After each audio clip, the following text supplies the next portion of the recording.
The midterms, you decide 2014 continues. Welcome back, everybody. Ed Berliner along with J.D. Hayworth and a cast of thousands, if you will, as we cover the 2014 midterms. Right now, we have some breaking news. Let's go to the Max Cafe. Silva Harapetian now has some news that we've got to pay attention to. Go ahead, Silva. Hello there. We have breaking news. Welcome to Max Cafe. This, in fact, happened in the last couple of minutes. We've got Bernard here, who has Carl Domino's rep on Skype. You've been talking to him. What's the latest? Well, according to Tim Benson, he says that AP sources have already contacted them and stated that Patrick Murphy has won the race. You've had an opportunity to speak with him. What has been the campaign's reaction? This is the House race for District 2 in Florida. Well, basically, they're stating that they got outfunded by Patrick Murphy. Carl Domino was towards the end there, where he had to use his own funds in order to fund his campaign. You and I have spent a lot of time talking about this campaign, and we've talked about a lot of the ads that were that both sides have used. Can we talk about that a little bit? Well, there were some controversial ads out.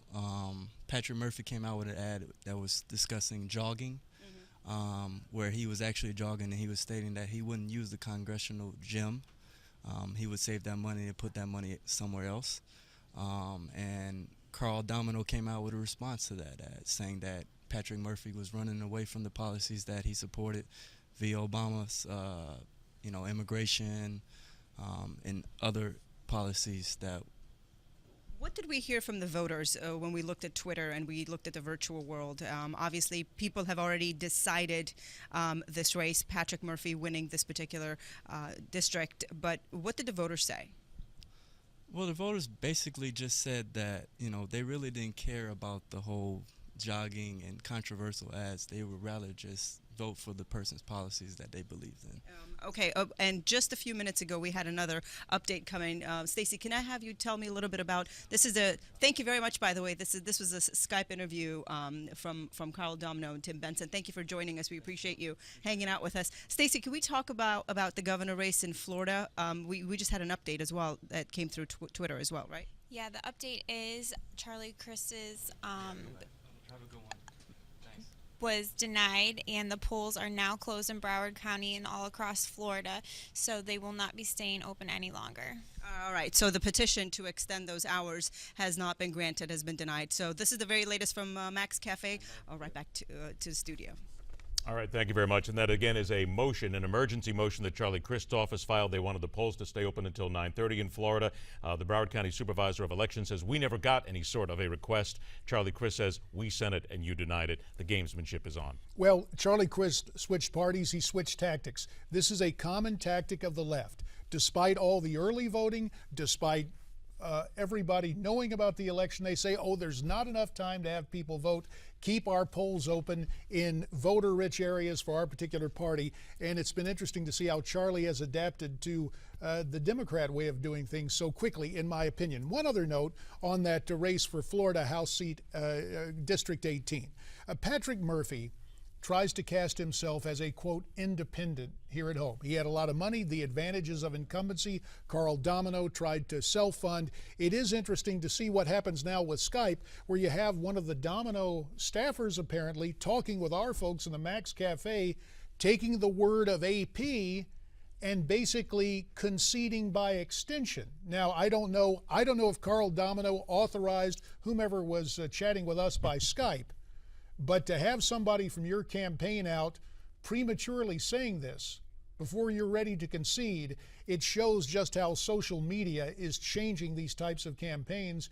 And it's why it's good to have the Max Cafe. We get things quicker via social media unofficially than we would from a pronouncement from a campaign or a wire service. All right, let's go ahead and move on. We'll bring our experts back into this. Let's bring in Dick Morris from Philadelphia. John Gizzi is live in Washington, D.C. as well. Gentlemen, we got about 90 seconds here. John, I'll start with you very quickly. Early reaction to what we're hearing now, of course, the Domino and the Murphy race and much more. Go ahead. John Gizzi, go ahead. Well, I'll just tell you that as one who's interviewed Carl Domino and reported that the National Republican Congressional Committee wrote him off and didn't give him one thin dime, this is almost a case of self-fulfilling prophecy.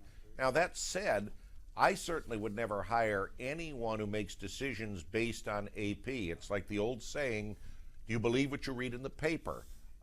One should just simply wait it out. And my heart goes out to Carl just because of these circumstances. Now, in the words of Bill Clinton, I'd wait till the last dog is hung.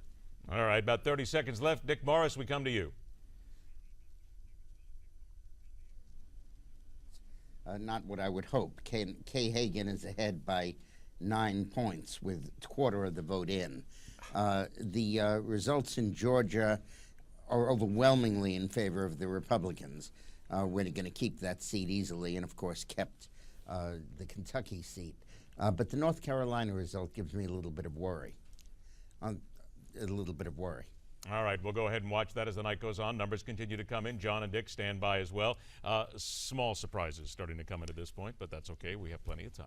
Well, it's why we have the numbers. It's why we're monitoring these races, and it's why we're going to make good use of the Max Cafe. I mean, really, to have that situation from a spokesman, it's not the way things were done in the past, so we'll monitor that and other races. We will do that as well, and of course, we're going to hear from you as the night goes on. The numbers starting to come in. This is the midterms. You Decide 2014, and we'll continue on Newsmax. The Midterms, You Decide 2014 will be back in just a moment.